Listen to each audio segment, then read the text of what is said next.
couch. I was inside. Sure. And I stayed till the end.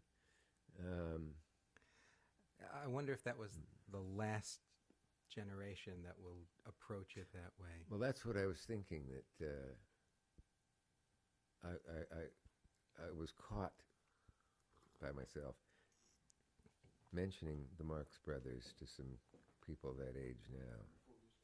And I thought, oh no. Oh no. Old time movie stars. Oh, that's scary. It Now, is when scary. I was a kid or in college, I knew quite a number of things that took place before I was born, but nobody does anymore. I don't know. I wonder if that's another consequence of the super information highway, or Yeah, whatever. I wonder. I don't know. I just know that I knew that Weber and Fields was a comedy act, and I knew things like that. But they were way before my birth. But my God, I'm at a public station now, and much of the staff are young people, college age or just out of college, and it's a real reality check for me. Anytime I mention a name, it runs the gamut from Henry Fonda. Oh, that's Jane's dad. yeah. Oh. Yes, he worked for years to become James' dad. But it is a good reality check, and I feel that it's part of my mission. I sometimes wonder if they talk about me behind my back as this teller of old school tales. The old guy who knows names no one ever heard of. Right, but they do seem, Einstein when we connect on something that has managed to hang on by the fingernails to the current popular culture, there is that feeling of some sort of a bond. Yeah. Absolutely. But think how far ahead of me the Marx Brothers were. I only heard of them because my father mentioned them a lot of times, and I said, "What do they do?" And he said, "Well, they did a movie called Coconuts, and when it hit this town, this is Grand Island, Nebraska, there were people who could not stay in their seats from laughing, and it was screaming, and nobody was prepared for it. Nobody said anything like it." Well, that was quite a ways ahead of me, but I knew about it. But that's what I was trying to say on the way back from the coffee machine. To have gone from that to meeting, then working with, then becoming a pen pal. I mean, it's impossible. It's fiction. It's the stuff of fiction. By the way, I had the presence of mind to take this I'm going to say, where did you pick that up? off my bookshelf at home. Oh. And my intention was to have you autograph it, and this was Saturday. But what happened? What went wrong? I picked it up and read it from cover to cover. I spent the entire day yesterday. You know, it is a funny book, and it reads well. It's a wonderful book. And talk about... I forgot how good it was in the same way. Until about what a do they couple call years ago. these? Squibs or... Blurbs. Blurbs, Yeah. that's the word. I mean, my God. Well, we're going to... Gotcha, we'll talk... Woody. We ought to get started. I think we already have, but I don't know that we're recording. You mean we wasted all that? All that good stuff. Do you have any deadlines, Jenny? We have a car at 3:30. Oh, wonderful, wonderful. Let's get rolling. All right. Why the hell not? We got a lot of good stuff to do. What does this clock say? Quarter after? Right. I've got the sneak preview, but let me see the actual So one 'tis. to refer to. Hmm. And we can use the actual performances from the disc. This is basically a music show, so I Yeah. constructed it around some of the things that are on here. In fact, why don't I tell you that, because I usually run down the music with the musically performing guests. In the first segment, in the intro, I'm going to introducing Janis Joplin performing Move Over. That's how the show will open. I can handle that. I'll pick it up out of the first segment. We'll do our talking points in that, and I will lead you into Sly and the Family Stone. That's on the DVD, and it's Thank You for Letting Me Be Myself Again. That's the performance that will end the first segment. I'll make up an imaginary break. All of that will be done in post-production, by the way, so we'll just keep talking. Oh. The second segment will open with... Second segment, I'm going to concentrate on talk shows, the ones that came before you, the ones of your era, and the ones that have succeeded you. I may need notes on that. Well, we can play. What's that off the top of your head? I was usually working for the ones that came before me. Yeah. Let's see. Well, God, I usually think of just Jack and Johnny, but there was also Merv. There was Merv. That was right. That was your first. Pat we were McCall. talking on the way in, and I made the point to my friend Chris here that by virtue of being an employee of the show, it was probably harder for them to look at you as a performer who might go out and Yeah. do stand-up. So that's why your debut was Merv, not Johnny. Yeah, and the Tonight Show had come down and seen me at the bitter end and decided I wasn't ready. Do you know the person? It wasn't that famous. Schmuck. No, I'm thinking of the NBC guy whose Oh, job was basically to take care of Johnny and. Dave Tebbett? Yeah. David yeah. Tebbett, yes. Yes. That's it. Somebody once called him David Tebbett, RN, Standing for? registered nurse. Actually standing for the real RN. Glenn, is this working better for your sake? In that segment, well, I think at the end of that segment, I'm going to ask you about the Rolling Stones, which was not done in the studio. You went on location. Yeah, To them. we outsmarted them by going to the Garden. Was that the 1972 tour? Never ask me a date. I'm checking with Jenny. I think it must have been. Okay. and- 72 was it, in fact? Yeah. And then my memory was that Stevie 82, Wonder 82. opened that tour for them, so that in the third segment we'll start off with the Stevie Wonder performance that's on the DVD. Which one is that, Jenny? That's the Stevie Wonder one is Signed, Sealed, Delivered. Great. I just I never dreamed you'd leave in summer. I think we'll go with the. Wait a minute. Am I on television here? What is this? This is a web camera. What is that? Internet. We'll just take a For the internet. 3-minute snippet, probably. Oh, yeah. I just wondered why I didn't have any makeup on. And the last song in the show should be Bowie, because that's the latest. The latest performance was from '74, December 5th, '74. Bowie performs his 1984 and Young Americans. I think we'll close with Bowie and Young Americans. Okay. Okay. Trivia, Luther Vandross is in the backing vocal troupe on the Bowie performance. Is that right? Wow. That's the one I was trying to I know, think I of. wish I could come through the glass. I heard you Yeah. thinking that.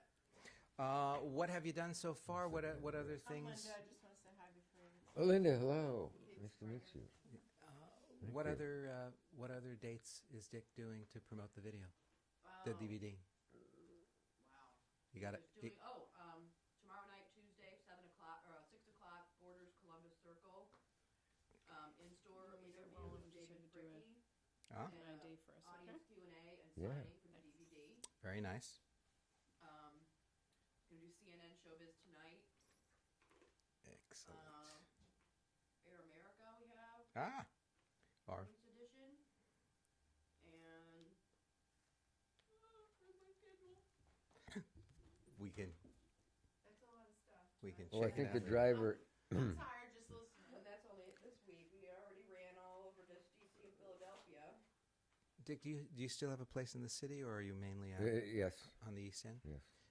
Is it the same place that Woody's It's the former apartment? That Oh, yes. it is. God, how do you know this stuff? Wow, that's amazing. One has no secrets Serious, left. Sophie and Anthony. I've taken the old Woody Allen plays. You know how in Hollywood they say, we've taken the old Basil Rathbone place, or the old Errol Flynn place. Here. I was know- talking about that to Mike Nichols, and he said, yeah, we've taken the old Leo Gorcey place. The Hunts Hall. when you say your own name, you stress on ultima. I stress on a silent E, for Natal. Yeah. No, my son, who speaks Italian fluently and lived over there for 2 years, he says for Natale. Well, sure. But it that's was the beautiful way. I was Americanized from out of the womb and never, never bothered. So the to, stress is da da boom. You're not going to say this Pete part. for Natal. You're not going to say that part. Pete for Natal. Oh, that was the part I was looking most forward to. The part where we had written an ID a long time ago that said Pete for Natal rhymes with pal for people who couldn't. I Right. see. Pete Somehow for that's the Natal. one I pulled up too. Yeah. So For Pete Natal for rhymes Natal. with for Nepal, not with pal. I didn't make that up. Oh. Well, you're off the hook. Do you want to do that first, Linda, and get it over with? Yeah, let's get it out of the way. If you don't mind. How do that? It doesn't matter where I look. I hope. No, you just say it. And No. Do I get cued, or am I anytime I want? We're rolling. Hi, this is Bob. Join the Peace Corps. Hope. No. Shit. Hi, this is Dick Cavett, and you're listening to Pete for Natal on Mixed Bag Radio. Yeah. And wise you are. get that, Glenn? We're on. All right, Did you catch any of that on tape? You know the joke, ready when you are, CB? Oh, yes, I do. I had it happen to me Cell once. phones off, everyone? That's good point. Something new that has to be asked at every session. I have 2:28, and we're going to begin in 10. My God, what's my name? 5. I'll tell you. Hello again, everyone, and welcome to another edition of Mixed Bag Radio. This is Pete for Natal at the Gibson Baldwin Showroom in New York City. My guest today is one of the most familiar faces in American television history, but since this is radio, I'm going to have him introduce the first musical performance on our show today. Ladies and gentlemen, Dick Cavett. Thank you very much for. I couldn't resist that when you told me what a. We're going to go to something along the lines of Hang On to the Roof whenever she performs, Janis Joplin. Oh, Janis, right. Janis will sing, and we'll be coming out of Janis with... Okay. That's Janis Joplin and a live performance of Move Over that she did shortly before her death in 1970 on the Dick Cavett Show on ABC television. Dick is my guest today on Mixed Bag Radio to discuss the DVD release of Rock Icons, many of the great once-in-a-lifetime appearances on his late-night network television show, including David Bowie, David Crosby, George Harrison, Janis Joplin, Jefferson Airplane, Joni Mitchell, the Rolling Stones, Ravi Shankar, Paul Simon, Sly and the Family Stone, Stephen Stills, and Stevie Wonder. Dick, couldn't you get any names? We tried. I wanted to say you're making this up when you were reading that. I never thought of myself as the person on television who's the host of the rock people. I just had one on, and that worked nicely, and had another one on, and people thought I was eccentric for talking with them or trying to, but that seemed to continue to work. And then a good bit of time passed, and I realized I got more dead rock stars on tape than anyone. It was just a fact, not an opinion. And then rapidly were added the deaths of Janis and then Hendrix. Yeah, So in it very seems to be- short order. You know, it's funny, I had planned to ask you this earlier, but we should get into it right now. You know, you were born to a different musical era than rock and roll. I was, yes, Bach. Were you dragged kicking and screaming into this? And also, was it a way of distinguishing yourself and that show from what Johnny was doing with The Tonight Show in those days? I never thought about. I ever thought of Johnny and the Tonight Show, except in the sense that I have great affection for him and was on his show a lot of times. and never nothing I ever did in television I thought would last 5 weeks. So I couldn't be hurt. You know. You were head-to-head competitors, though. We were, yeah, but I never thought about it. I never, all the things to waste energy on. It would be thinking how you're doing with your competition and trying to book for this or that. I did actually learn in relatively recent years when somebody used the phrase, whenever you did better on a night than we did, someone from the Tonight Show. And I said, I did? Oh, yes. And Johnny would be saying, why didn't we get Sophia Loren and that kind of thing. But I have only good thoughts about Carson. And I never thought of the rock people as a distinguishing thing. I didn't even know necessarily that it would go on for very long, and yet they seemed to kind of come our way after a time. Maybe, I don't even remember who it was. Maybe Janice was first, or maybe Grace Slick was the first. But the word seemed to get around that it was then the thing to do, to be seen doing my show. It was the only place to see those people perform and talk on network television. I think so. Strictly, some of them probably appeared on Hullabaloo and some of those shows, but certainly they never produced the astonished looks that I did when Sly and the Family Stone finished, and I invited him to come join the conversation. Oh, there were a number. There followed one of the damnedest stretches of my life with Sly Stone. I decided watching it recently that though everybody had said, it's weird. You can't understand. You didn't understand anything he was saying, and he didn't understand. He was saying, that isn't true. It played. In fact, I could write a small essay that this was in fact an outstanding performance by a skillful media manipulator of hosts, and that he did every one of his lines with shrewd and perfect timing. But people would rather think, oh, he was so stoned out, you know. So. And the intermingling on that occasion of Sly with Debbie Reynolds and Pancho Gonzalez. Well, together again. Yeah, that's what we should have. That's what we should have called that night. Yes, absolutely. There are others that we'll get to. There are, yes. But I wanted to say to you, it's a warm day in New York as we are recording this. So if I said to you, I'm a big fan of yours, could you give me the same answer that Groucho gave you when you first met him on the street of New York? Yeah, well, if it gets any hotter, I could use a big fan. That's exactly it. And that's as good a place to start as any. I suppose that was a red letter day in my life. I don't know what day it was. But if I had to know, I would only have to check the death of George S. Kaufman, because it was the great George S. Kaufman's funeral, the man whom Groucho said is my God, that I got to meet Groucho as the funeral was breaking up. I heard a woman's voice saying, "Hi, Groucho, I'm Edna Ferber." Wow. And I thought, hey, I'm a long way from Nebraska. And right after that, I introduced myself to Groucho, and he took me to lunch, for God's sake, at the Plaza. And I just thought, well, they'll probably kill me now, because nothing better can ever happen. A lunch with Groucho, saying to the waiter, is there any fruit in the kitchen? And I don't mean the chef. And he was something else. Did you know that during the blacklisting, Groucho was among those checked out by the FBI? No. Yeah, and he didn't belong to any of the organizations, didn't like them.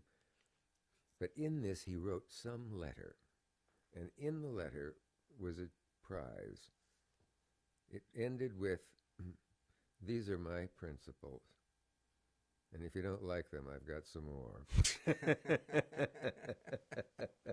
So many classic lines associated with him. The one about the country club,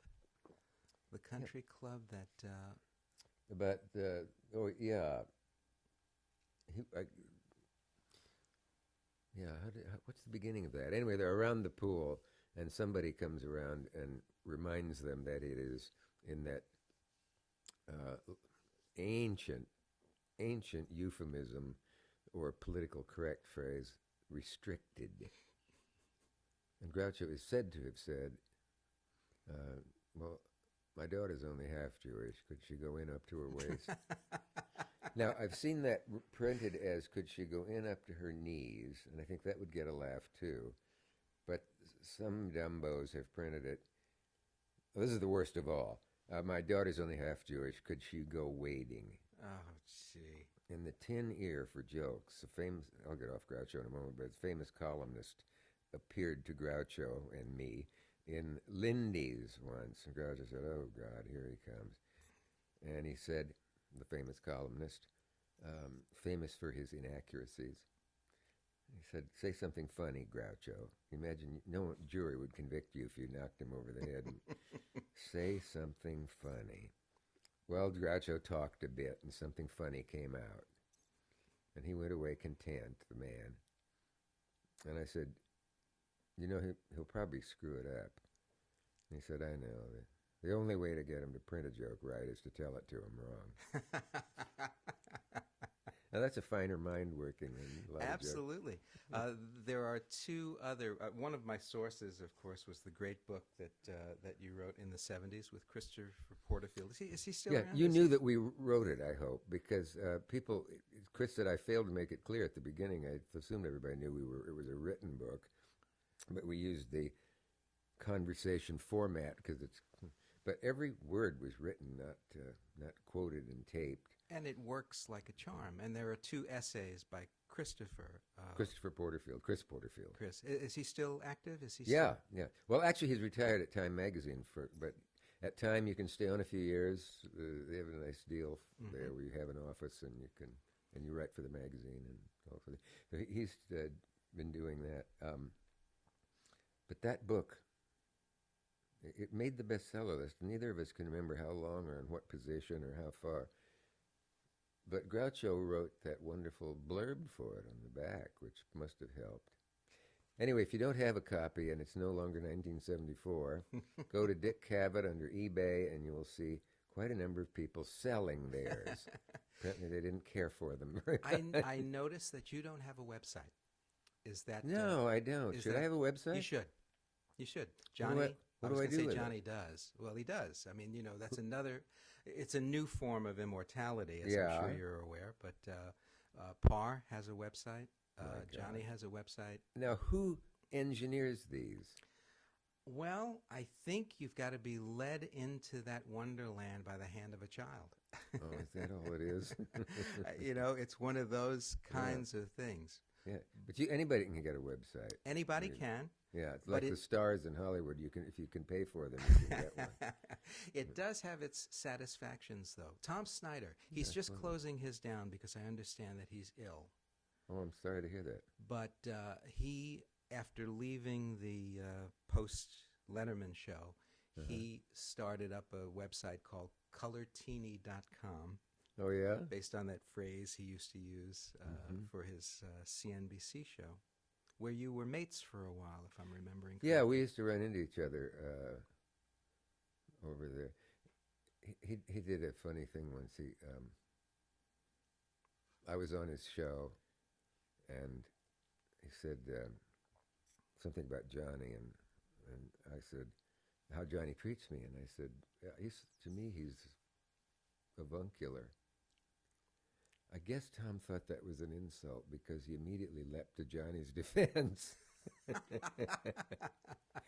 and allowed me to say, he's still not going to have you on the show, Tom, because somebody had said that he had vowed he would never have him on. I don't know why, whether it was a real feud or what. But it was fun doing Snyder's show because he was hip and he was pleasant and a professional and all kinds of good things. Absolutely. Yeah. Anyway, he used his website as a platform to get his opinions out on things that were going on, and I'm sure Well, they didn't get them to me. I have to tell you, I hope you appreciate this the way I did. When CNBC launched that lineup of superstars, Phil Donahue, Dick Cavett, Tom Snyder, there was a fourth or fifth there.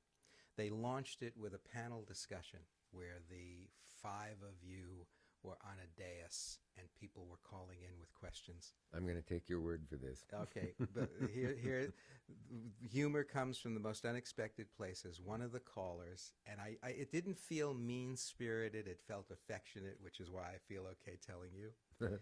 He called up and he said, "I want to congratulate the carpenters at CNBC for constructing a stage, for constructing a platform strong enough to carry the weight of all those egos."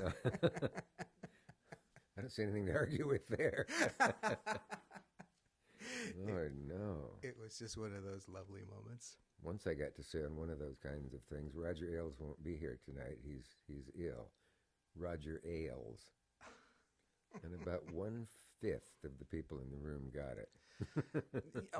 Well, they might have gotten it and not cared for it. Sometimes I could see people kind of work it out. One of the problems with you, one of the criticisms of you, is that often material that you came up with just flew miles over the head of some of the people hearing and listening. Well, if I had known it would, I would have been a fool to do it. But other times, it's fun to know that only a segment of the people listening are going to get this. And it's so bonding with the people who do get it. You instantly feel. There you. One of your lines in the book was something about you were using the word exegesis, and it came out exegesis saves. Pardon the pun. Yes, yes, that's one.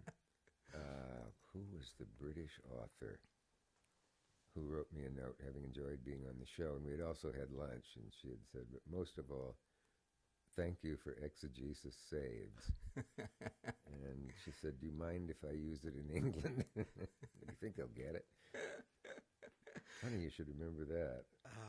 In our third segment, I've got a whole number of, you have a gift. Do you still have the gift for wordplay and anagrams and all of that stuff? I don't think a lot of it has been lost to senility. I pretty much, that gift, or whatever you call it, or curse of anagrams is one of the strangest. People I know who are brilliant, more so than I am by a good measure, like Chris Porterfield and others in the field of writing and other places, cannot imagine how you could look at the word cat and see act. It just seems magic to them. And when I looked at Alec Guinness and saw Genuine Class, wow, like that, not working it out, writing it down, not looking at the words at all, except on a marquee, Alec Guinness. It's a bizarre thing. And it comes and goes. It comes out and needs exercise sometimes. And I remember sitting on the show and thinking, I'm doing an anagram of this guy's name, and I don't know what the hell he's talking about. I've got to start listening. I was trying to explain this talent of yours to my partner on the way in, and I referenced the one where you had a guest on. Now, this isn't an anagram. This is a spoonerism. You had a guest on about whom you said, what do you call a man who crucifies members of the Church of Latter-day Saints? Oh, Mormon Naylor. Yeah. That is just... It's very... I wonder who the other members of my peculiar, strange race that I belong to are. We'll invite them, if they hear this broadcast, we will invite them to send their cards and letters, and we will pass them along to you. All right. Please do. We'll get together in a camp somewhere.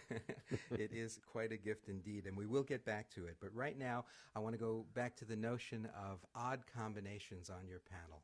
I remember one night, and it was one of the Hendrix appearances, one of the other guests promoting his ABC #1 hit show was Robert Young. Robert Young was on with Hendrix? With Hendrix. Marcus Welby was on with Jimi Hendrix. I'll be damned. And, you know, your mind would tell you on the surface that there's no way that this is going to work. And yet it did, you know, either because they were both in the, you know, because they wanted, I guess in that context, they want to present the best images of themselves. So there was some sort of a rapprochement between Hendrix and Marcus Welby. I had forgotten who had been on with Hendrix, but I do know that looking at certain Republican types sitting in the audience disapproving of his silk band around his head and his sissy shirt and his other one around his waist, I particularly pleased me to say, tell about when you were in the paratroopers. And people laughed. They laughed as if I had made that up. I remember Woody Allen was hosting a Tonight Show years ago, and what's his name, and I cannot think of it, made a slightly anti-Semitic remark, and he was known for his somewhat ambidextrous image. And Woody said, "What branch of the armed services were you in?" And it was as if you'd asked Liberace the same question. You know. But Hendrix was very nice and very well-spoken, and I just loved making him think he can't have been in the paratroop. We talked a bit about that other odd combination of Debbie Reynolds, Pancho Gonzalez, and Sly and the Family Stone. Why don't we listen to Sly's performance on that program that can be found on the new DVD, The Dick Cavett Show, Rock Icons. This is Sly and the Family Stone. Thank you for letting me be myself again. You're entirely welcome. Sly and the Family Stone performing live on The Dick Cavett Show. Hey, they sounded good. They did, didn't they? It's Yeah. available on DVD. It's called Rock Icons from the Shout Factory. This is Pete Fornatale on Mixed Bag Radio. I'll have more with Dick Cavett in just 1 minute. One down, two to go. The first song was Move Over by Janice. The second one is Thank You for Letting Me Be Myself by Sly. Well, we're going to take them from the DVD. Dick, are you okay with coffee or water? Or? Yeah, Okay. presumably. What's the Shout Factory's website so they tell people? Shoutfactory.com. Shoutfactory.com. That's easy enough.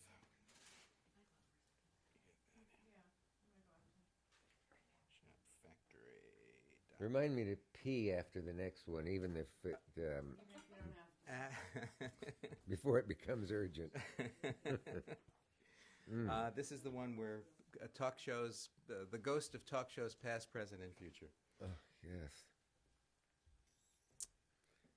Sometimes I'll think, I wonder what Lee J. Cobb must have been like to talk to. I saw a rerun of Death of a Salesman, the television version, and then I read Kenneth Tynan saying Lee J. Cobb, who looks like Lear while eating a sandwich in a Broadway cafe, and he does, Cobb, look like Lear.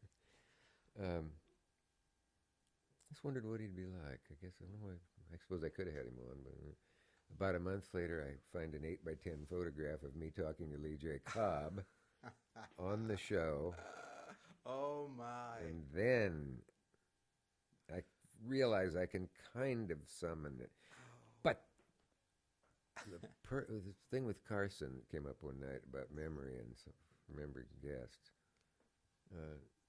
I think a lot of what you do at the theater stays there at the studio, and that you then relax back into the person you are more than the one, since the one we allow to be seen on television isn't really us. And it's almost as if you didn't do certain things. I wonder if you were in a studio and we were recalling shows you did in studios years before, because of the presence of the mics and the camera and everything, would you remember more of them than you would if you were in San Jose? The sight sense does trigger things. No doubt.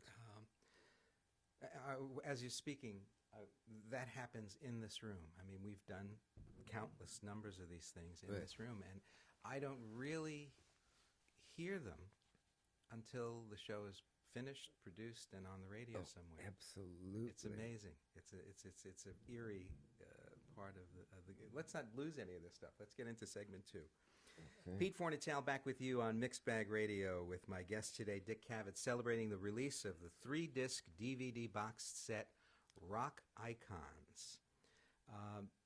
Dick, I'm going to ask you about 2 famous jokes from your stand-up comedy days. See still have them sharp. Hope I get them. Me too. One of them has to do with a Chinese-German restaurant.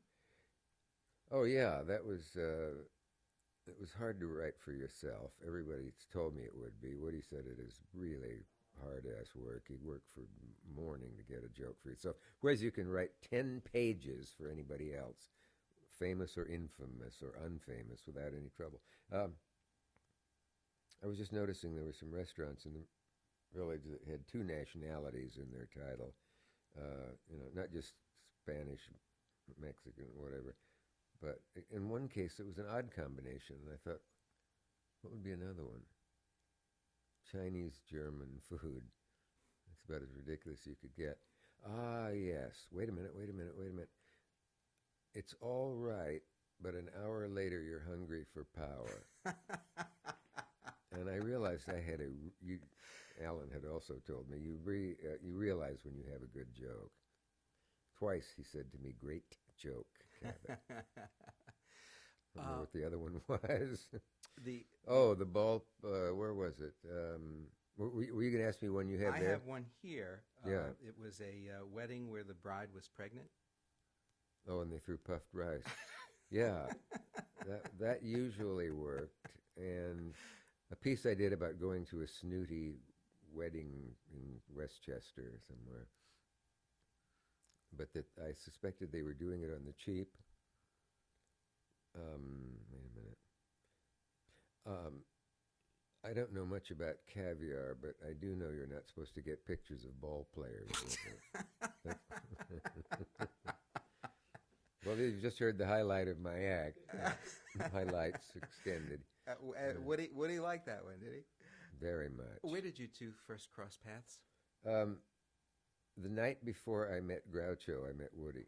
Wow. Isn't that weird? Yeah. Because I later was the mucilage or the conduit or whatever to bring the three of us to. I never heard Woody say this about anybody else in the business. He said, I really have to meet Groucho.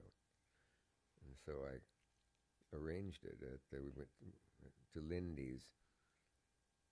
And to me, when I think about it, it's these people at the other tables, why aren't they just splitting in half with thrill that they're this close to Groucho Marx? Realizing not all people feel the same about some celebrities as I do, of course. Otherwise, they wouldn't be able to go anywhere. And one or two, Woody and I both agreed that you just feel like I should quit the business now. Nothing better can happen. I've met Groucho Marx. Or Tom Cruise, Sorry about that. Is it an ongoing friendship? Oh, yeah. As far as I know, we haven't had any recent fights. We were walking in Central Park behind the Metropolitan Museum one day. It was a very nice day. And there's a kind of a low wall that follows that curving sidewalk.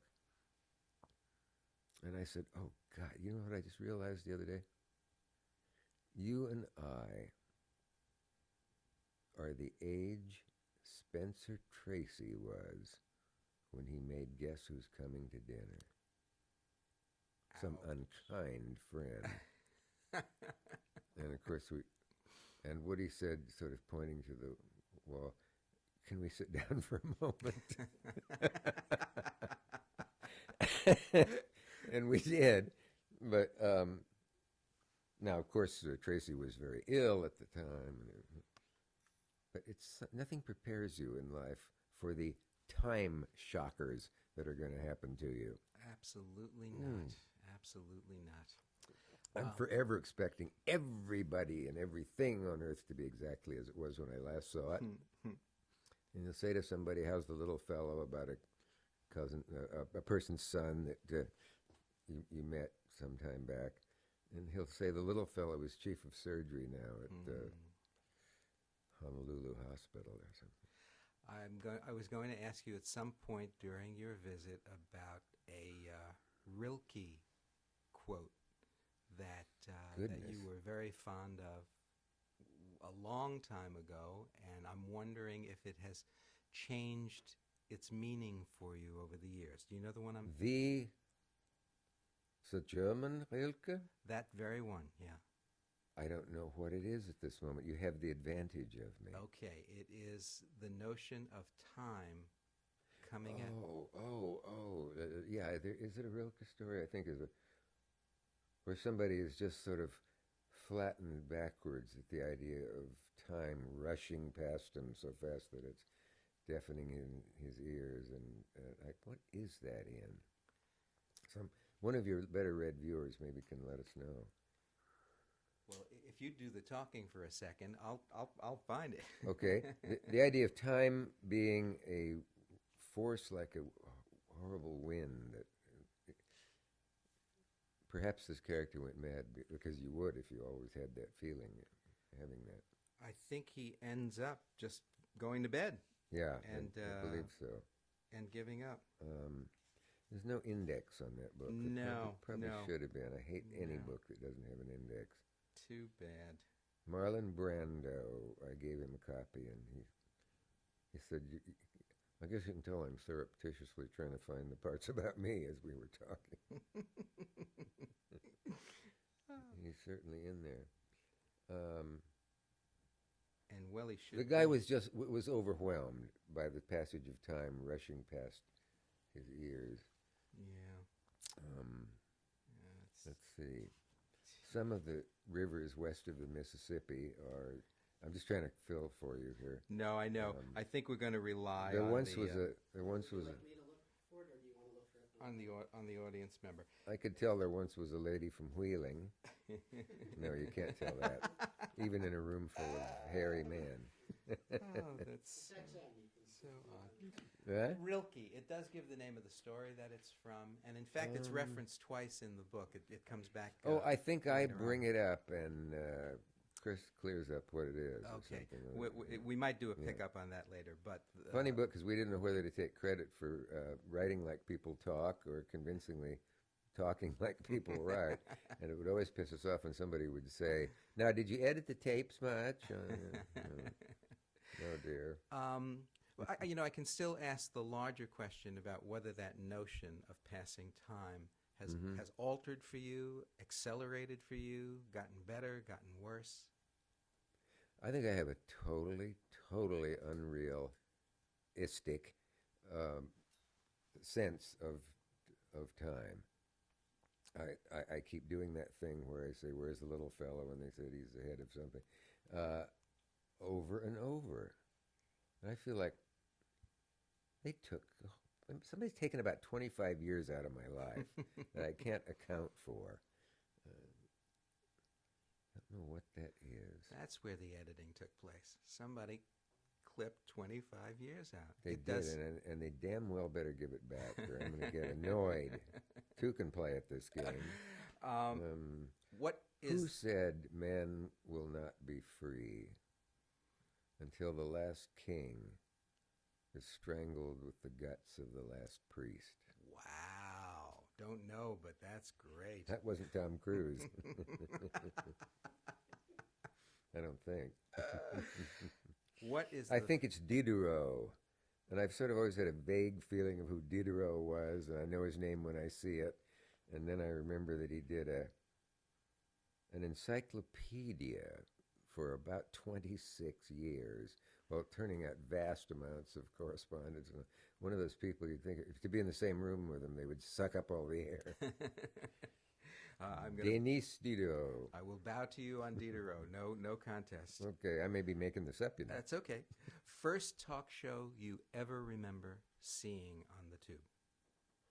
Wow. Well, it would. Oh, it was be Steve Allen. I went over to pick up a girl to go out for the evening. I was in high school, and she had this on. And she said, maybe we ought to stay home and watch this. And I thought, oh God. And she said, watch a minute. And she went in the other room, and I watched Steve Allen, and I thought he was fabulous and hilarious. I did see some Jerry Lester with Dagmar. Oh, Broadway Open House. Broadway Open House, yeah. And then, of course, I saw Jack Parr. In fact, a friend of mine wrote me a letter. I think it was Porterfield, and he said, "I'm knocking off for the evening out here in Minneapolis. I think I'll see what Jack Parr is doing and then go to bed." And I thought, well, maybe I should be seeing what Jack Parr is doing. I'd seen him on a daytime show that virtually no one remembers. And they say, "You must be wrong. I'm in this medium and I don't remember." A daytime show which began with 4 mugs of coffee live with the names of Jack and the rest of the cast, coffee being poured, and the theme was Jack, Jack, Jack, Jack. And I can't find anybody else who remembers it. Title, Morning? Could I have invented it? No, It was no. it was morning. Morning. It that- was that morning yeah. because of the coffee, I guess. Right. And it might have been on opposite the Today Show. But talk about trivia. Well, the icons of late night television, all 4, for a moment there in time, all 4 were still living, and now, of course, 3. Oh. 3 are gone, and Time I has shouldn't. not been kind. Who were the Well, Johnny and Jack well, I was bringing it and up. Alan? Alan, Mhm. Parr, Carson, Yeah. and Leno only because he's the current host. Right. I wouldn't. Well, I don't want to jump into your opinion, but I wouldn't put him on the same playing field with any of those 3. Everything was better in the past. Well, but let's take them one at a time, because now there's a famous story of how you passed a joke to Jack Parr walking to the men's room at NBC. And, Jack made it the men's room in later years to make it a better story. is that right? More plausible story, yeah. In the hallways of 30 Rock? Yeah, and this is an oft-told story, but each time I mention it, even somebody says, "Is that really true?" Because a columnist wrote a line in her column that Jack Parr worried more about his monologue than anything in the show, and a copy boy I was at times, copy desk, and someone happened to leave that paper open, the Herald Tribune, I think it was then, to Marie Torres' column. She went to jail for a time. And protecting a source. This would have been 1960, I guess. I went home and I don't know what quite possessed me to not doubt that I could write a monologue for Jack Parr. So blessed with that ignorance, I did. Like the bumblebee that can't really fly. And I wrote about 2 pages, maybe 17, 18 jokes. Got on the subway, got off under Rockefeller Center, and this is corny. As I went through the turnstile, I said to myself, this could be a turning point, and then sort of laughed at how corny that was. But I felt strongly that it was. And I guess I would have to admit I was pretty sure I would get up the back elevators. No security in those days. If there'd been security, I would never. You'd be talking to an empty chair. And here comes Jack. Perfect, just like you'd want to script it.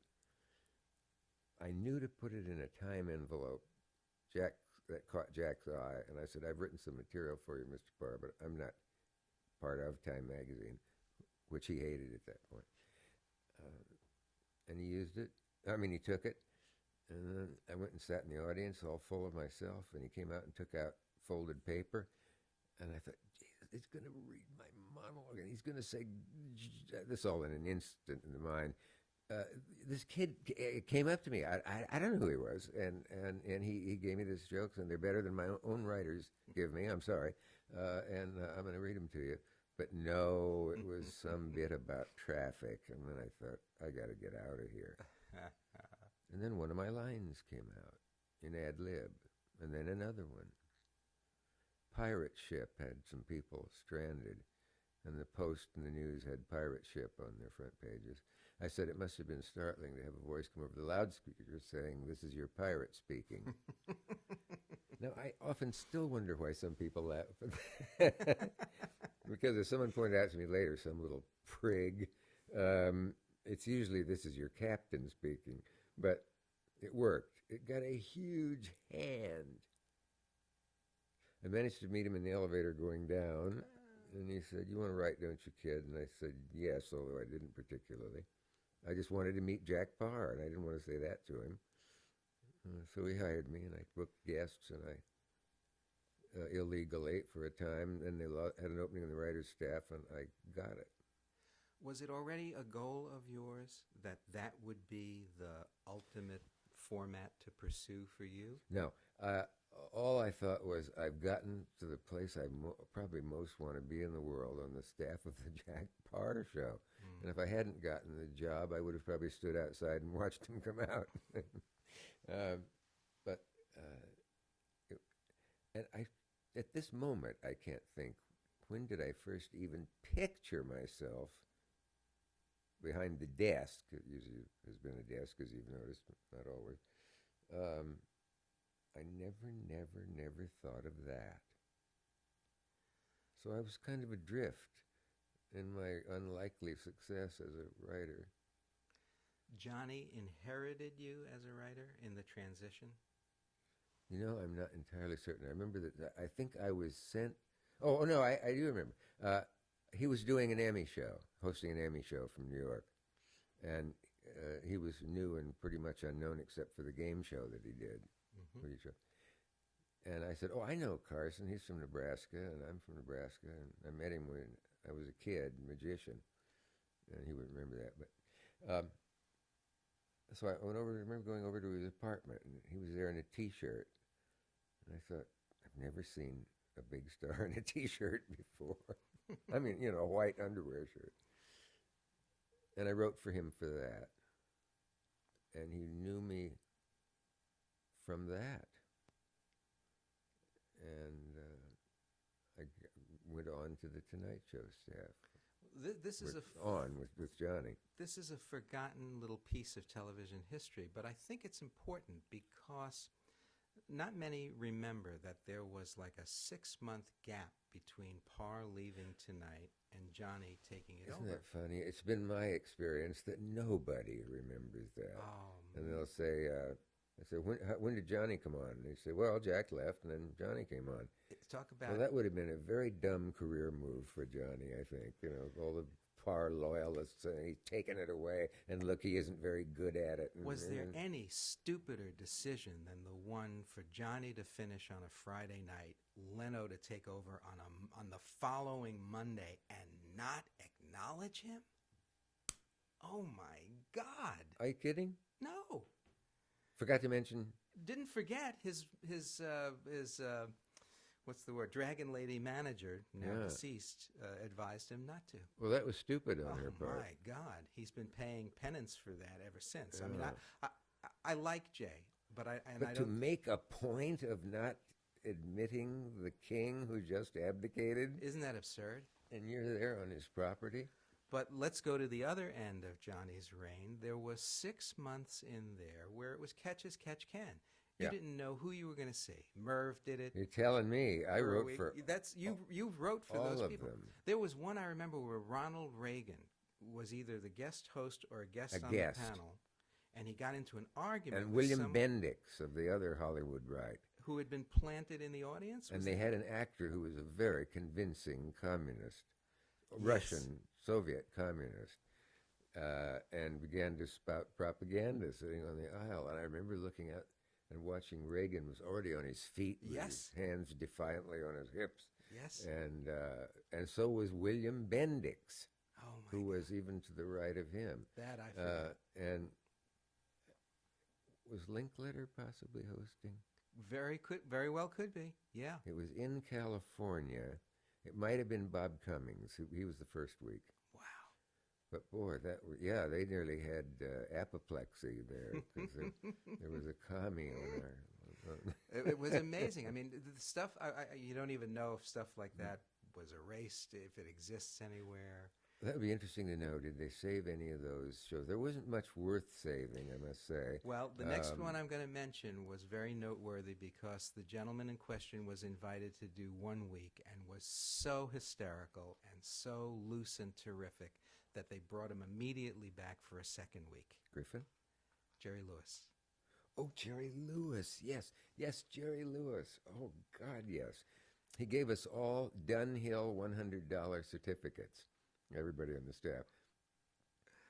And because of those fabulously funny, that fabulously funny fortnight, they ABC. they came up with the Jerry Lewis Saturday Carte Night blanche. Show, 2 hours. Who knows what he's going to do? He's totally free. It's all live. There'll be many, many guests. And Jerry will sit at a console desk where by pushing buttons he can change the scenery, change the lighting, that never eventuated, of course. But that's the way it went. And I don't know whether I was the one who had, when the catastrophe finally reached its apogee or perigee, when it hit bottom. Nadir. I never Nadir? can remember. Nadir, good. Thank you. It was the sense that a bomb had gone off, and in a large sense it had. And it was just awful, and Kennedy had just been shot, and the Yes. show straggled on a few more weeks. And somebody said, why? I could see them all innocently bleeding. Why didn't this work? He was so funny those 2 nights, and he would come out with a headache, and I had a hilarious opening idea for him for his very first show, that he would be discovered at a corner, and he would come down Vine as a voiceover pretentious sort, said, tonight this man steps into an arena that has never been equaled in our history. And as he goes to the Jerry Lewis Theater and gets to the door and goes to go in, the door won't open, and the automatic lock system has gone on all over, and it's live. Oh, I was praised and licked up one side of the face and down the other for this great idea that solved all their problems for an opening. And instead, about 8 minutes before air, he decided to come out and sing Make Someone Happy. Oh, ouch. And I think that spelt the end. Jimmy Durante was on that show. It was the Titanic of... Yeah, it was just awful. shows. And I said, well, don't you see, Jerry tearing up his own living room isn't terribly funny. This is his show. This is where he lives, so to speak. And if he throws a grapefruit through a monitor, it isn't very funny here. But it was when he did it in New York on someone else's show. Mm-hmm, mm-hmm. You don't mess up your own house. The comic goes and messes up somebody else's house. It didn't see any of that or what I was trying to say or talk about. Well, you survived it, and I guess went back to... let's see, that show Oh, yeah, they threatened not to pay me. They called and wanted me to take half my salary for the remaining 7 weeks or something. And I said, that's, in effect, the opposite of what I'm going to do. So I finally got all my pay. Great big bruising woman who headed the Writers Guild back then. It was wonderful. And she came to my rescue in this specific case and said if they want everybody else on the show shut down, remember the Writers Guild. Oh, all the Writers Guild members, I'll do it. You're right, they're wrong. Nice to have that kind of support. Back to Johnny, still in New York, so I guess you came home to New York, worked on The Tonight Show for a while. Yeah. Now is the idea percolating for your own show? Oh, no. No, it's something I would never think of any more than I would think of leading the Philharmonic or something. When did that happen? Was it the morning show in You know, '68? it's funny, I only found out recently. I had forgotten this. I did a show with Woody Fraser, who was one of my producers. But before that, I was ever having a show. I did a show in 5 parts called The Star and the Story. And Van Johnson was the star, who nobody was a bigger star than Van Johnson in those earlier days in Hollywood. You know. Red Sox? Yes, silly Red Sox. But he was a wonderful guy. He was pleasant to be around for the 5 days that we did these half hours, or maybe it was fewer. They brought his hypnotist in. She said, go under Van, and he did, and the whole thing. Explored his childhood friends and all. It was pretty entertaining idea, but ABC hated it but wanted to know if they could get the guy who was hosting it. Wow. And that was little me. Wow. So that was the morning show in That was '68. did they call it the morning show, or what did they call it? The daytime? No, I don't know. It was in the morning. And I remember my first laugh, Which was? rigid with fear and nerves. I went out to do the first show, Woody Fraser producing, and what was it? Elmer Bursby. I thought of it. Isn't that a wonderful name out of James Thurber or something? Yes. Elmer Bursby was or Fred Allen, was an ant expert. And Elmer Bursby was on the show along with other guests, of course.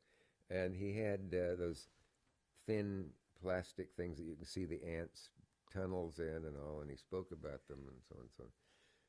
They put me there. I was still rigid, and he was my first guest. And when they came back and cued me, I heard myself say, "No show is complete without an ant expert." Broke up my producer and a segment of the audience. It was important because I remember that feeling. Does this mean I know how to do this? That's what Johnny does. Comes out and thinks of something and gets, wow. Apocryphal or not, on the day Bobby Kennedy was killed, you called Johnny for advice? Oh, yes, you're right. Now, why would I forget that? Yeah, I did. I just said, I don't know what the hell you're supposed to do. It was obvious you couldn't. It was assassination season. It was in that period of America's history. And I just thought, I better ask him. I remember thinking he might like to be asked, but that I really wanted to know. Do you remember And I don't remember exactly, but whatever he said, it was the right thing. He said, you just have to go out there and do the show, Richard, and you don't have to avoid the subject. And it's another show. You sort of have to make yourself do it on these occasions. And I think just his avuncular advice was what the do you mean biggest by help. that? I wasn't aiming at you. But yeah, and there was nothing unnatural about calling him. You know, we were both from Nebraska, and I have a wonderful article that I have written about Carson, and I don't know where to put it. Unpublished. And to don't this say point? where the moon don't shine. I really don't. That's the first thing on your website. That'll be the first thing you put Oh, on your website. maybe that's right. That's what we'll make. I had more like the New York Times or Vanity Fair in mind. DickCavett.com. No, I'm sorry. See, it's the website, I guess. I have another strange memory, and I'm going to get these all out today because all Lord right. knows it took this long to get here. I don't know when the next will be. I seem to remember that on the Friday night before you began your late night show on ABC in December of '69, that you guest hosted Carson. Am I totally crazy?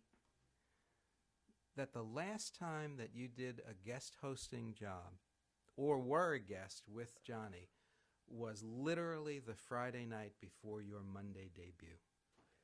Geez, that's worth checking. I recall hosting a Tonight Show once from New York with Johnny.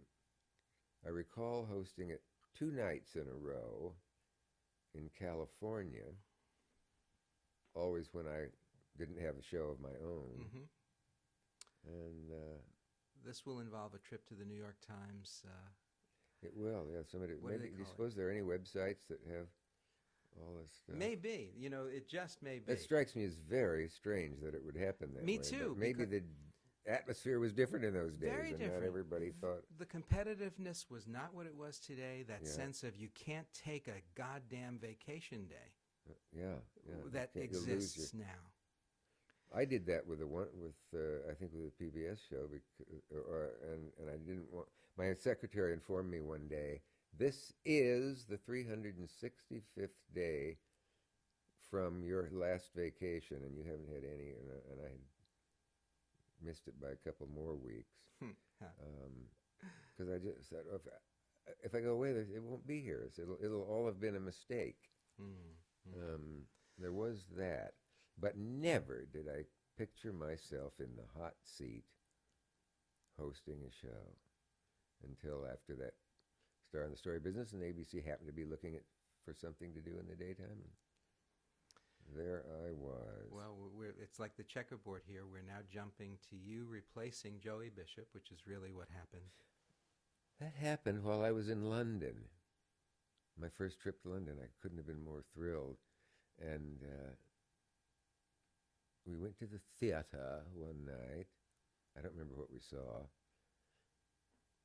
But a woman in the row behind me said, "Congratulations." And I thought, "Thank you." And then intermission came, and I said, "By the way, for what?"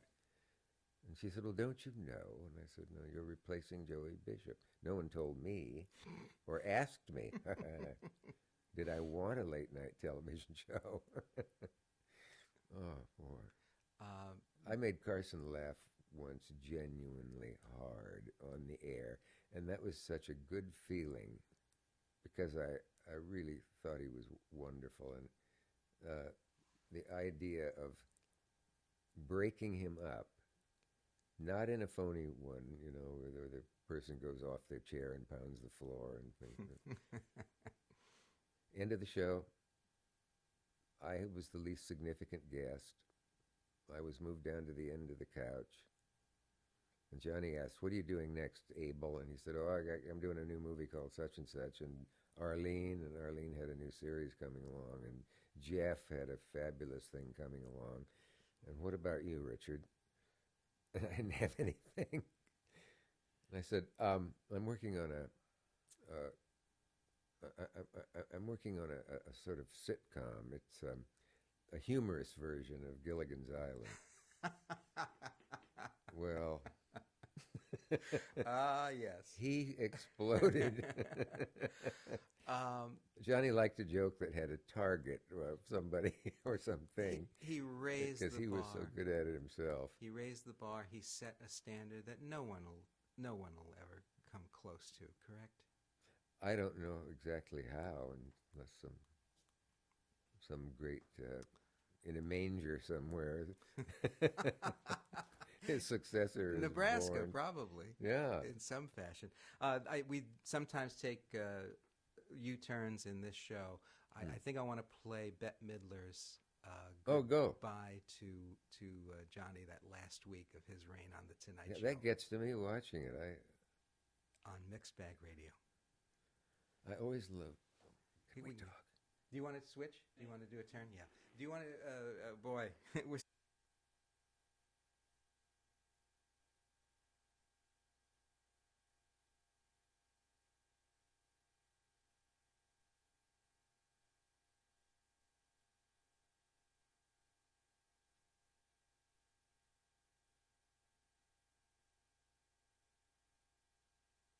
top of the head answers to some Okay.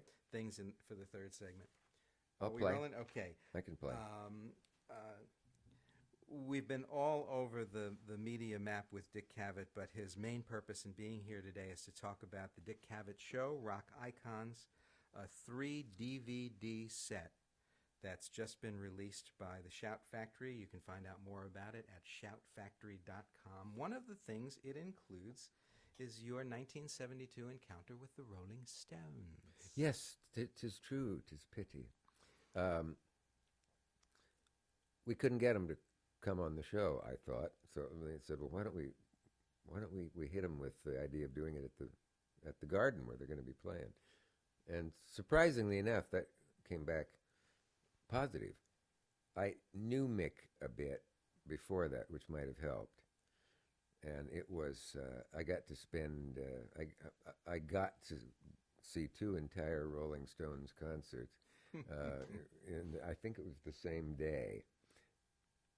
A memorable moment was something came streaking out of the sky of the Garden, up way high up the ceiling, and down, looking like it was on collision course with Mick's head, but it missed his head by a few inches and shattered on the stage into almost powder glass. Wow. It was a Coke bottle or something. Oh, boy. And he handled it very coolly, just the way any of us would. He said, "Don't throw no fucking Coke bottles on the stage." He puts on more accent than he really has in I public. just said to a friend of mine that they're out on tour again this year, and there will be a day when the Rolling Stones will not be touring, and that'll be a very sad day. I'm thrilled that Yeah. they're still out there doing it. Is there a musical performance on the DVD? Oh, yes. Which song do we know? Dick doesn't know, But and he's usually reliable. It's not Jumpin' Jack Flash. Not. Oh, doesn't it say on the thing? Looking. Rolling Stones. It doesn't list which, it's snippets of a couple songs. Okay, The number. we're going to listen to a track from the Stones album that was out that year on Mixed Bag Radio. That way we'll cover it. Rolling Good, Stones guests on, if you can't go to the mountain, bring the mountain to you. Dick Cavett interviewing the Stones at Madison Square Garden on the new 3 DVD set, Rock Icons. Yeah, I talked to a couple of Stones, but Mick before and after. It's kind of fun to see him to be taken backstage and see how he's introduced into the car and the people who were trying to get backstage. But he was out of there and up the street while the applause was still on. Wow. Which took a kind of almost rehearsal. Pete Fornatale on Mixed Bag Radio. I'll have more with Dick Cavett right after this. Pete Fornatale back with you on Mixed Bag Radio with my special guest today, Dick Cavett. Dick, our time is rapidly running out on us. So Let's play free association. Let's play free association. Does the Rodale tape exist? Will it ever be seen? I would doubt that it would. I'm pretty sure it exists. And I know engineers copied it right away to give their girlfriends a chilling fright. Those who may not know what we're talking about, Rodale was of Rodale Press. By the way, and they're behind somebody very surprising's book that's just out. But health publication was his life. Prevention Magazine that you've run across, and the Foot Doctor's coffee table. And he was very funny. He had booked him at the last minute. He was the head of Rodale. He was a health and food and nutrition expert. And he looked like Trotsky and was much funnier than Trotsky, probably funnier even than Stalin. But seriously, folks, I had made a mental note to have him back. He was really funny through these whole half hour of airtime, and he died. Right there. Pete Hamill, the columnist, was in the main chair, guest chair, and he said, "This looks bad," as he went and slumped. And about from this point on, when I tell this story at a college lecture or it's a personal business, the laughter begins. And it's so odd. It probably won't be clear now how it could. Usually it's because I've said, someone died in your show? Yeah. He was a health expert, laugh. And 4 or 5 laughs come in right about this point. And then it gets serious again. When I say that I looked and there he was lying on the floor with on his back with his chest pulled open, his shirt and his pants for emergency administrations. And I had that odd image of here's this man, they're pounding on his chest, and right next to him here is a cameraman focusing to get a slightly better picture of what's going on. And that I later had several objects in my pants pockets that I didn't own. And they were all things of his. I don't know how I got them. I guess I'll never remember. Somebody said, maybe you should take these, but I don't remember it. And he was DOA at Roosevelt Hospital. Wow. I thought of asking a member of the Rodale family once. In fact, I did broach it. What if we put this on, even now? And then had 2 doctors sitting there and saying, how many of us really know what to do if somebody flops over like this? beside you. Do you know where to go with it? Do you know what to do? Do you know what you grab and what you don't, and so on, and get some. It'll certainly be memorable. Probably useful too, but But you know how fate and things have a weird sense of humor. None they of have us. to. Oh yeah, it keeps you amused and amazed at the same time. But it was neither, not any of us, until watching it weeks later, remembered that he had said, "I plan to live to be 100." And I never felt better in my life. And he had some asparagus boiled in urine, which he offered me at the end of the last segment in which he was alive. And I said, I think I'm going to wait until later. But what an evening. I remembered who was on that night. But what a lesson for you as a host of how life goes on, television goes on. You tell a story in the book about Hugh Downs and you almost getting hit by a car. Oh, I knew what you mean. Somebody sped past us while we were looking the other way on Central Park West where Hugh lived. And we were both sort of shaking ourselves loose from the moment. And he said, you know what's funny about this is that tomorrow at the office, someone would say, did you hear about Dick and Hugh? And I'd say, yeah. I said, say, have you had lunch yet? You know, we all hate to think of that, but it's just, well, it's going to be. Oblada, life goes on. Two last quick things, Dick. I once heard you, I think, interviewed on the Today Show, and you said that you had total visual recall of radio, but none of television. Yeah, that's true, isn't it? I mean, if you explain? think about it, and the memories and things that a theme song from an old radio show will give you. I hate to repeat what I hope is finally going to be someday dead and buried cliche. Radio gave you imagination.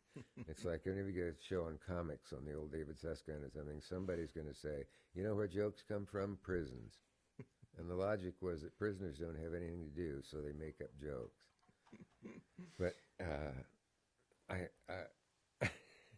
But what if that turns out to be true, that all jokes do come from prisons? What was that I didn't finish? No visual recall of television, but yeah, yes, of radio. The cliche is true, of course. The whole difference is that a medium that comes at you through your ears hits you far deeper than a screen with a picture on it. McGee's Closet.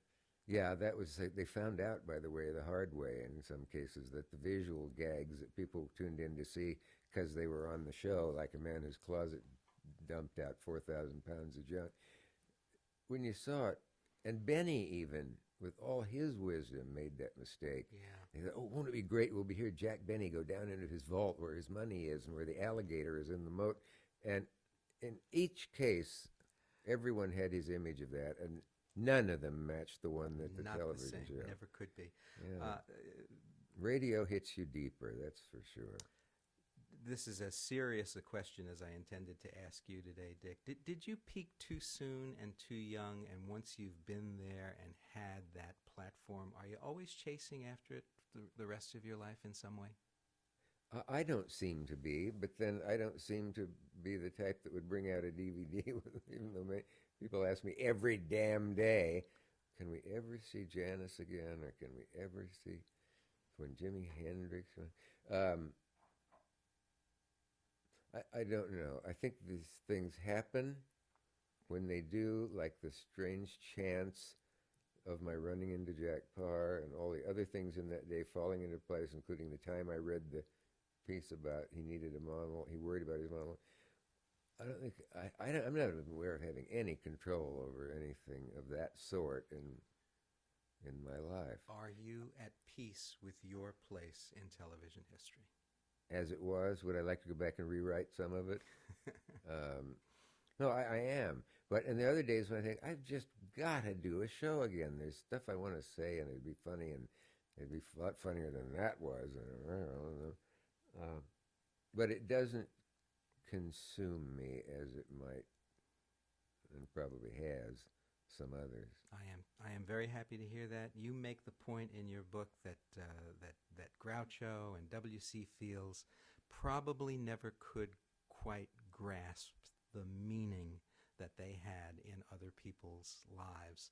So before I let you out of here today, I just want to assure you of the meaning that yours has had in mine. Oh my God! Thanks for being with us. You want on me to Mixed cry on you? Beverages. That's the nicest thing I've ever heard. Oh God, no! I hope that's that's the not best. the nicest. I hope that's not the nicest. Somewhere today I referred to Proust's Madeleine dipped in tea, and I got pretty blank looks from everybody in the room. This is mine, so I'm going to selfishly ask you if you can do this for me, and then since this is a public radio station, we're going to use these for our pledge drive. Thanks to Jenny, and I'm going to ask you to sign those. Oh, okay. And how shall I address you? Pete, Just plain Pete, Pete would be. not Peter or.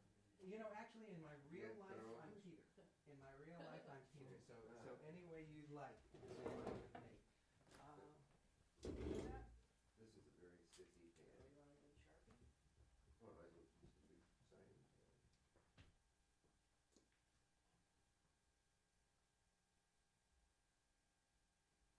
I had a terrible feeling that I just spelled Pete. Some of the tape. Oh, okay. Get back with you on how to get it to you.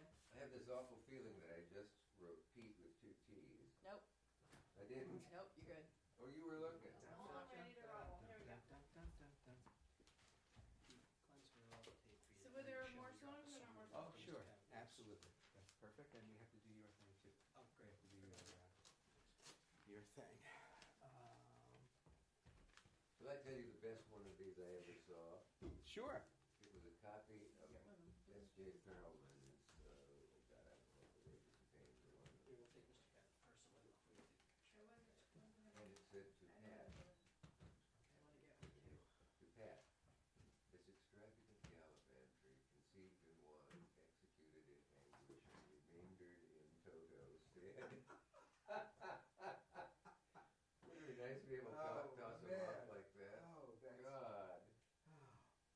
If we could speak the truth all of the time, and in our respective businesses, we simply can't. No. Though there are those moments where it does happen. Jenny, where's the best place to? Is it I right in the think, front? yeah, that's probably the best. Just want to leave them sit for a minute so they can dry, and they should be fine. That would be grand. Did that work, Linda? Give me a cheese, guys. Oh, here we go. Oh, no. It was working. Oh. It was no working Sally earlier. Jesse today. Oh, wait. I loaded it. Woo! Oh, Are you yeah. using a digital camera? Yeah, Okay, this one is a flash. I can't figure out what my fill is that I want. Let's try that one. 1, 2, 3. Can you tell that I just peed in this Yes, you picture? look so relieved and refreshed. Stay above the waist, would you? That's lovely. That's lovely. The Dipsy I'm going to steal a Okay. page from your book Okay, and shall we? say Well, that every Jenny year already it turns knows. out that I'm in Yeah. Montauk in October. Would you Okay, like I guess to it's have just the final guidance? count. Somewhere around there. It worked Or- on my or- phone. Yeah, I honestly All the never batteries. I get just the played. things to. I should remember mine. Yours isn't digital. I know, but Of course. I played If it some worked songs out, I for don't them see and why. I was playing back. I don't see who could gainsay us. What would be the best All way? the pictures that Like we through have now are Jenny going or- into this or- file. Yeah. Your office. That's fine, or could, have you dealt with Judy Englander at all? No. My Yeah, assistant? I'll get in touch with That's you. great. Being a ground. That's great. These are just generic for pledge. Just for 3 pledge retouches. agreement. Okay. It's like this. You think this ink is gonna work? I do. It's gonna stay I do. on? Yeah, we're going to let it. I think you just leave it sit until it's had a chance to properly congeal. It'll be fine. Excellent. I think that's better than the underneath because you can't see it. It's not as nice to Do show. either of you guys know Elliot Mazer? Yes, I do. He's here. I'd like to say hello. Yeah, and I told him you're here. He said he'd like to say hello. That's too. great, sure. We almost worked on a project together. You Yeah. know about that. So, He produced Neil Young's Right. great album. yes, Harvest and whatever. Wait a So minute. he's- Who's another Mazer? Debbie Mazer. Debbie Mazer's the actress. Actress. Bill Mazer. Bill Mazer. Did you sign the release? Did you get the release from Late- Chris? Jenny's gonna take it. Oh, and, Mazer's pass it. dead? Yeah, I got a copy of it, and then I'll give it to Judy so she can eyeball what we'll sign. Chris? Yeah, just, On the front? yeah. And it's CH, right? Yes. Brilliant. That was a very good call, Pete. So I'm sitting with Barbara Streisand. I'm sitting with Barbara Streisand in the Kennedy Center where it said lunch, everybody vanished. She and I are sitting in two seats in the very middle of the Tell me about the signs in command center. audience, Oh, whatever you call it. Nobody around except Sorry to interrupt. a gopher who comes over and says, before the music teacher and Clover, did you want some coffee, Miss Streisand? And she said, yeah, I'll have it with my such and such. And for some reason he worded it, do you like coffee, Mr. Cabot? Which led me to go, ooh, do I? Hey, when And you then guys I go to write a said, sign. Oh, Yeah, we'll get it. I said, I'm sorry, I shouldn't do that Oh, I to saw you. the picture. That's a guy on the old Jack Benny show, whose name was Frank. oh, wow. That's, What are the odds the against odds that are one? impossible. Yeah. Impossible. I mean, you'd have to calculate in some, a skeptic might say, well, if you do that long enough, you're eventually gonna run into somebody. But I'd never do that. I never do that at all. Are we Well, I the gotta get only this ones who into- remember those? You don't have to, He's but got- yes, that would be He's great. got- You know, that was Art the, Linkletter. Linkletter did it, Merv did it, oh, some odd, you know. Merv got his daytime show from Well, Frank. it's a hoping to very get short something like window that. of time at home. There was Bob Cummings, who was CNN somewhere tonight. at sea, was nice Tomorrow, to yeah. work for. You familiar with them? Yeah. You know what you're in for, right? Stephen Oh, he Eady. can handle it. Today is the third anniversary Keep of 'em- their Oh, Stephen really? Eady. And that Wasn't Monsignor there, thing's like, gotta be movie fun for them stars? too. There Well, they were Couple just of, playing you all the know, tapes for the first time. Well, somebody like 3 years ago today. Ernie on the way. Dahl. Classic. Plus they've got that whole married woman thing going on around But Sky. the Jerry Weeks, I mean, I audio recorded some of that, he did the announcer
Yes, are we on a time? No. All right, Do you wanna do I have say a hi minute and to then say we'll hi come and then? You wanna do me a favor? Yeah. You go say hi, 'cause Let me he's here just for a while. Oh, he's gonna be here? Then Yeah. let me do the work so we can let Glenn go.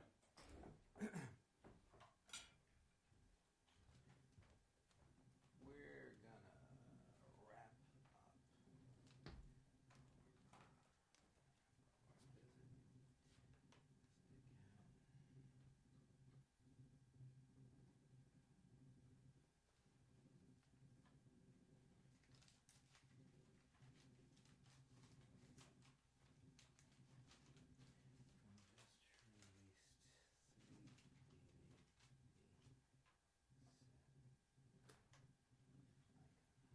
Pete, I found you a friend to come say hi. Ah, we almost worked together. I know. How are you? Very well, very well, very Yeah. well. This is good. I think this place is good. This Yeah. is, you know, we've been able to do some amazing things. The show's been around. That name show's been around for a few weekends. Wow, absolutely. Yeah, Well, yeah. When was it? We were going to do the Folk City thing. Yeah, yeah, With yeah.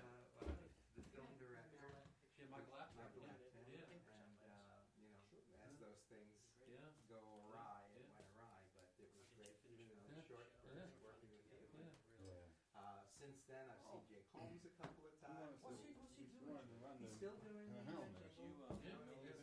his I can. day Yeah, job. yeah, if you want, we He can come Yeah. right now. still performs. He put out That's an right. album. Cover right now. That's why I just shot it. He called me a couple years ago. Old friend. Yeah. They want to Email reissue it right away, or So just- Close from one of those albums. Come down. So where's your So car? he gives him So I'm numbers. just right now, I'm just putting the show on. So I call back, Yeah. and he never called back. We missed a bit of it at the end. It just stuck up. That sounds like Jake. Yeah. Any dealings with Neil still?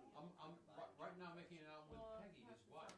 I'm gonna miss Peggy's gonna come along. I'm not worried about it next time. And Neil's playing on it, singing on it. Don't worry about it. You'll remember. I don't want Is to there, impose, should I have but Teddy pull into if the there's lot? any way, if you could broker that, and even sit, No, I'm not if it even- made no, I it even haven't- I'll- easier, sit in on the show. All right. We'll Well, do and then Peggy, you're we'll do waiting the for album. But you need Great. to stay here till. Neil and Peggy are in Nashville now. He's doing a movie. How's his health? Much better. He was here. That was all that happened here. Yeah, I know, because, what was it, the Rock and Roll Hall of Fame? Yeah. But I mean, he was operating on here and everything. Yeah. He was great. He played on all the sessions. We recorded with Peggy at I know. his studio. The studio that I designed for him back in the 20s. Favorite. And Neil On my played iPod. and sang, and it was phenomenal. Oh, that's great. Then he was at about 70% energy. He get tired earlier. But his playing and his singing was spectacular. Right, and you're talking I about love singers, Neil's like I company. get it. I get it. One of his best. He loves doing that. It's so relaxing. Yeah, sure. So, I find that when the spotlight's on you, Oh, solid. Oh, great. He's a Matt. I just saw that the microphone was there, like. I mean, I've known the guy now for. Did that one work out okay? Yeah, Yeah, it's fine. but I got it. Because I'm going. feeling Molly's that going. way. Teddy's gonna take Watch this. why I pop. Yeah, It's small. smart. It's all Yeah. okay. I mean, one of the rare handfuls of pitch. I don't know. And you just so happen, I'm going to be 60 next week. Oh my gosh. Right. I thought. I didn't do anything on your. My point is 1925. Yeah, I'm happy to try to learn it. I'll teach it to you. I'll bring it, but like I said, it's probably Let me run back. Let me run back. I get to work with Here rather than let him in. I helped him do the surround version of Tony. What are you guys doing? The show? No, the DVD audio version of Tommy, the surround, Okay. which I helped him on. He and I became friends. I sent him an email about 4 years ago. Jerry Pompili, who was one of Bill Graham's all set up here all the time for the great next one. friends. Was an old friend of Pete, so The next one for us the is serious 29. details and I'll be fans. available. Oh, Right yeah. there. I just had a meeting. I heard, I could see for miles. I can't explain. I Yeah. have on my college radio station, the PJ copy, 64. Really? Yeah. Real. Yeah. So it went for the whole month of August. Where are you based? So Here yeah, in the it's city. just. You got a car? I'll go on, I'll get one. I'll So bring you it got outside. a deal. Heads up and everything. That's great. Okay, good. So, up until September 5th, I'm kind of, I mean, I'm sure towards the end of this month we'll know what's going on. If NBC gives thumbs up, green light, then So whose equipment is it from SIR? Totally unrelated then? Elliot ordered all that stuff in.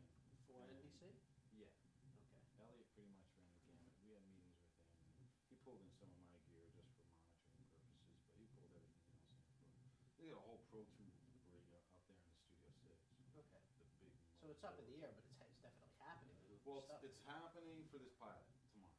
We're doing the two bands, right? Tuesday, Wednesday, whatever. So then once the higher ups look, I think it's the president of GE has to thumbs up it. And then once it's thumbs up, then we'll know what the dates are. So I'm available up until September 5th. But Glenn, at the same what is time- your last name? Robinson? Glenn Robinson.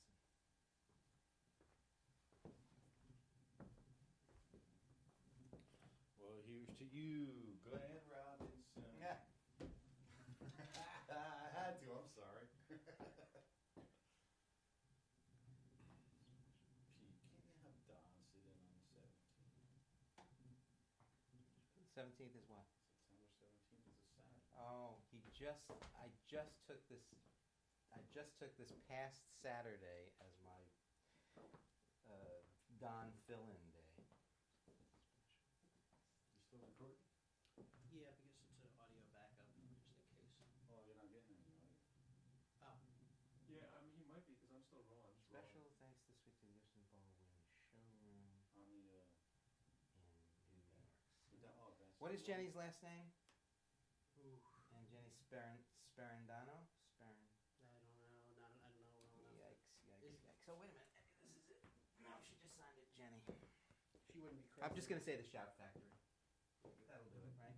Unless she's credited in the DVD, which I doubt. No, special thanks this week to the Gibson Baldwin Showroom in New York City Yeah. and theshoutfactory.com. No, it's not the. Shout Factory? Yep. Shoutfactory.com. If you'd like to know more, I should know that by heart. All right.